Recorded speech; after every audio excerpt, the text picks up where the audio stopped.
Salam sejahtera buat kita semua. Senang sekali saya bisa berjumpa kembali dengan Bapak Ibu Saudara sekalian dalam renungan harian.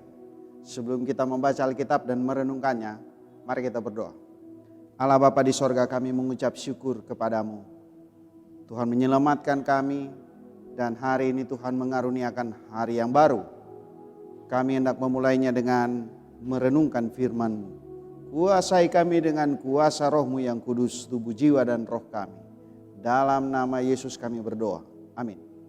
Pembacaan Alkitab kita hari ini, 1 Korintus pasalnya yang kedua, ayat 8 hingga ayat 10 firman Tuhan berkata, tidak ada dari penguasa dunia ini yang mengenalnya, sebab kalau sekiranya mereka mengenalnya, mereka tidak menyalibkan Tuhan yang mulia. Tetapi seperti ada tertulis, apa yang tidak pernah dilihat oleh mata dan tidak pernah didengar oleh telinga dan yang tidak pernah timbul di dalam hati manusia, semua yang disediakan Allah untuk mereka yang mengasihi Dia. Karena kepada kita Allah telah menyatakan oleh Roh, sebab Roh menyelidiki segala sesuatu, bahkan hal-hal yang tersembunyi dalam diri Allah. Saudara-saudara, tema renungan kita, kasih Allah yang mengikat. Saudara, kelebihan manusia yang telah diciptakan Allah adalah Tuhan tidak hanya menciptakan manusia, laki-laki dan perempuan, kedudukannya sama di hadapan Tuhan. Tetapi mereka dapat hidup bersama dengan keperbedaan. Demikian Allah menaruh bibit kasih sayang di antara mereka untuk mereka seia sekata, erat bersatu dalam kehendak Tuhan. Walaupun pada akhirnya manusia memberontak kepada Tuhan, dan karena itu tanda-tanda bibit dosa telah ditanam oleh si iblis. Yesus Kristus telah mengalahkan iblis atau maut. Namun Rasul Paulus menyadari bahwa bibit dosa belum tercabut 100% di tengah-tengah jemaat Korintus dengan indikator perpecahan dan perselisihan yang terjadi di antara jemaat. Menguatkan bibit kasih Allah yang telah ditanam sejak manusia diciptakan adalah muara dari semua yang dikehendaki Allah dengan tindakan Allah dalam Yesus Kristus sebagai wujud kasih-Nya.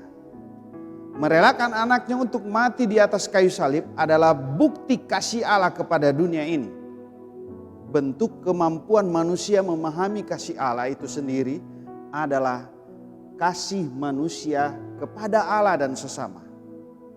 Adakah pikiran, perkataan, atau hikmat manusia dapat memahami kasih Allah kepada dunia?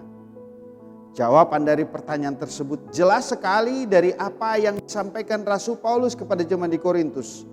Apa yang tidak nampak, yang tidak pernah didengar oleh telinga, dan yang tidak pernah timbul di dalam hati manusia. Semua yang disediakan Allah untuk mereka yang mengasihi Dia. Ini rujukan Yesaya 64 ayat 4 dan 65 ayat 17.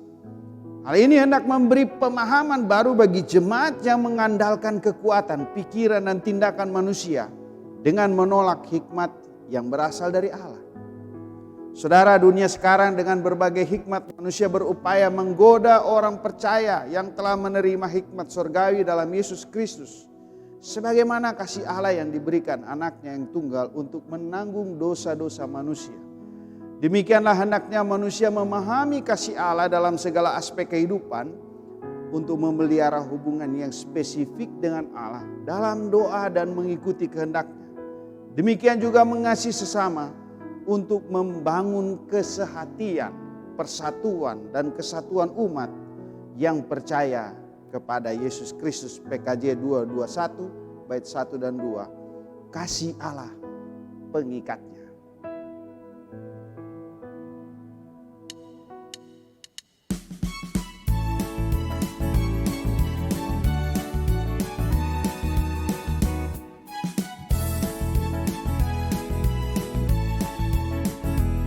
Kasih Allah pengikatnya bagi kita umat-Nya. Kita disatukan oleh Roh Allah, kita satu di dalam-Nya.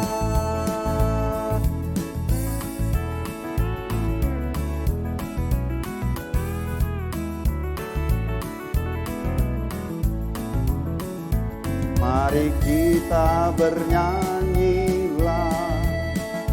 mari nikmati kasih-Nya, mari bergandengan tangan adu nyata, kita satu di dalam-Nya.